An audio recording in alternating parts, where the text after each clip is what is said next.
నేను ఎలాంటి కాలంలో పెరిగానంటే భావోద్వేగాలు లేకుండా, జీవిత బరువులు మోయకుండా, కించిత్తు భావుకత లేకుండా, బాధ్యతగా నడవకుండా ఉంటే ఇంత దూరం రాగలమా? జీవితంలో నిన్న కాకితాళంగా ఎలా జరిగిపోతాయి? అంత ఫ్లూక్ అండి అంటే 21 సీట్లతో 100% వచ్చేస్తామా? 151 సీట్లు ఉన్న ఆ పార్టీని 11 సీట్లకి రానివ్వగలమా? ఎంత పోరాటం చేశాం మనం, ఎంత నలిగాం. వైజాగ్లో మన ఎమ్మెల్యేలు ఎంతమందిని జైల్లో పెట్టారు, ఎంత భయభ్రాంతులను చేశారు.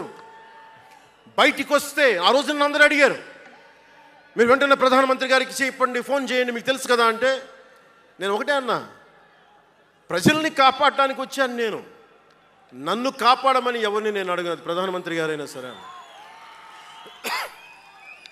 ఇది నా నేల, నా పోరాటం, ఇది నా మీద చెయ్యి వెయ్యమని చెప్పండి, చెప్తాను నేనేంటో అని చెప్పాను.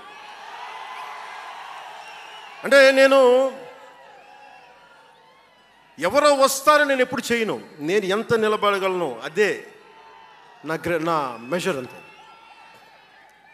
నేను ఎలాంటి జీవితం నుంచి వచ్చానంటే, నాకు చుట్టుపక్కల పేరెంట్స్ కమ్యూనిస్టులు, పిల్లలేమో క్యాపిటలిస్టులు, అలాంటి లెఫ్ట్ భావాలతో ఉన్న నాయకుల్ని, వారి పిల్లల్ని నేను నెల్లూరులో చూసేవాడిని. అంటే మార్పు అనేది అవసరం. నాన్న కమ్యూనిస్ట్ కదా అని కొడుకు క్యాపిటలిస్ట్ అవ్వకూడదనే రూల్ లేదు, ఇలాగే ఉండాలని ఏం లేదు. అంటే సహజం, అంటే మార్పు చాలా సహజం, ఎదగడానికైనా దిగజారడానికైనా సరే. వారి ప్రవర్తనని, వారి ఆలోచన విధానాన్ని బట్టి ఉంటుంది. కులాలను కలిపే ఆలోచన విధానం, భాషలని గౌరవించే సాంప్రదాయం, సంస్కృతుల్ని కాపాడే సమాజం, ప్రాంతీయతను విస్మరించిన జాతీయవాదం, మతాల ప్రస్తావన లేని రాజకీయం, అవినీతిపైన రాజీ లేని పోరాటం, పర్యావరణాన్ని పరిరక్షించే అభివృద్ధి ప్రస్థానం, ఇవన్నీ పెట్టినప్పుడు నవ్వారు అందరూ. అలాంటిది నన్ను ఈ రోజున పర్యావరణ మంత్రిగా తీసుకొచ్చింది ఈ సిద్ధాంతాలే. సిద్ధాంతాన్ని ప్రతిపాదించినప్పుడు చాలా పరిశోధించాలి, చరిత్ర చదవాలి, అవగాహన చేసుకోవాలి, జటిలమైన సందేహాలు వాటికి వివరణ ఇవ్వాలి. ఇవన్నీ కూడా ఉండబట్టే ఈరోజు ఇంత బలంగా నిలబడగలిగాను. నేను ఇంత ఆలోచించి అడుగు ముందుకేస్తాను తప్ప అనాలోచితంగా ఎప్పుడు నేను అడిగాను. ఈ 10 ఏళ్లలో నిలబడ్డాం, బలపడ్డాం, చాలా పడ్డాం కూడా.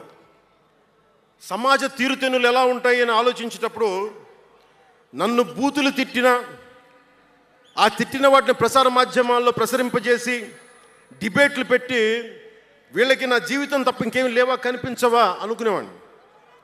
అంటే మీరు చెప్పండి, ఒకళ్ళ ఇంట్లో ఆస్తి తగాదాలు, అన్నా చెల్లెల మధ్య ఆస్తి గొడవలు, రాష్ట్రానికి సంబంధం ఏముంది? అది అసలు ప్రజలు ఆలోచించాల్సింది ముందస్తుగా. అసలు ఎన్నికల్లో చేయడానికి డబ్బులు లేని వాళ్ళ దగ్గర ఇన్ని వేల కోట్లు ఎలా వచ్చినాయి? నేను డిగ్రీలు చదివి, పిహెచ్డీలు చదివి నాకు ఉపాధి రాకపోతే వీళ్ళు కేవలం రాజకీయాల్లో వచ్చి వేల కోట్లు ఎలా సంపాదిస్తారు? దానికోసం వాళ్ళిద్దరు కొట్టుకుంటుంటే అది మనకి ఎలా సమస్య అవుతుంది? ఇది మీరు ఆలోచించాల్సింది. అంతేగాని కూర్చోబెట్టి సినిమా సినిమా సినిమా అంటే ఓకే కాదంట్లా. మీకు కోపం రావాలి కదా, అన్యాయం జరిగితే. కోపం లేని సమాజంలో మార్పు ఎలా వస్తుంది? ఒక్కడికి కోపం వచ్చింది చిన్నప్పుడు, పవన్ కళ్యాణ్కి. ఒక్కడి కోపం వస్తే ఇంత మార్పు వచ్చింది. ఇన్ని లక్షల మంది కోపం వస్తే ఏం జరుగుతుంది మీరు ఊహించగలరా? ఆ కోపమే రావాలి అన్యాయం మీద. ఇక మిగిలింది మనకి భవిష్యత్తులో పైన కాకుండా ఎలాగ మనం ముందుకెళ్ళాలి, ఎలా సిద్ధంగా ఉండాలనేది మనం ఆలోచించాలి. కొన్ని కీలకమైన అంశాలు చెప్పి తెలియజేస్తాను. నార్త్ సౌత్ డివైడ్, ఉత్తర భారతం దక్షిణ భారతం, అలాగే క్యాస్ట్ సెన్సెస్, కులాల గణాంకం, డీలిమిటేషన్ ఇష్యూ, 3 లాంగ్వేజ్ ఫార్ములా, ఇవన్నీ మాట్లాడుతూ ఉన్నారు. వీటి మీద, అలాగే మనం భవిష్యత్తులో సనాతన ధర్మ రక్షణ బోర్డు కానీ, ఫ్రీ హిందీ టెంపుల్స్ కానీ, ఇవన్నిటి మీద ఒకసారి మాట్లాడి నా అభిప్రాయాలు తెలియజేస్తాను.